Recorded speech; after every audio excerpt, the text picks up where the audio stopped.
जे ॿियनि शहरनि जी गादी वारे शहर कराची में भी 10 मुहर्रम अल हराम मज़हबी अक़ीदत एहतराम सां मल्हायो पियो वञे। अॼु सुबुह थींदे ई शहर के मुख़्तलिफ़ इलाइक़नि मां नंढा तो वॾा जुलूस बरामद थिया जेके निश्तर पार पहुता, जंहिंखां पोइ मुख्य मातमी जुलूस बरामद थियो जेको मुख़्तलिफ़ रिवायती रस्तनि खां थींदे तिब्बत सेंटर पहुतो, जिते नमाज़ ज़ोहरैन अदा कई वई। नमाज़ ज़ोहरैन अदा करण खां पोइ ही जुलूस पंहिंजे रिवायती रस्तनि ॾांहुं रवां दवां आहे। अॼोको 10 मुहर्रम अल हराम जो जुलूस तक़रीबन शाम जो ईरानी इमाम बारगाह खारा दर वटि नहर थींदो, जिते शाम ग़रीबा बर्पा कई वेंदी।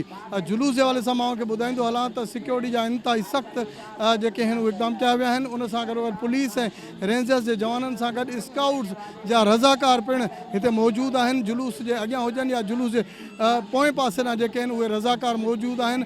जॾहिं त ॻुझूं कैमराऊं लॻायूं वयूं उन ज़रिए जुलूस जी मॉनिटरिंग कई पई वञे। पुलिस तोड़े रेंजर्स जा ऑफिसर वक़्तन ब वक़्तन हिते अचनि था पिया, जॾहिं त वॾो वज़ीर ऐं ॿिया जेके आहिनि उहे बि वक़्तन ब वक़्तन हिते अची करे जुलूस जी मॉनिटरिंग ऐं दौरो जेको आहे सो कनि था पिया। अॼु शाम जो ई जुलूस इमाम बारगाह ईरानिया खारा दर वटि नहर थींदो, जिते शाम ग़रीबा बर्पा कई वेंदी। जी।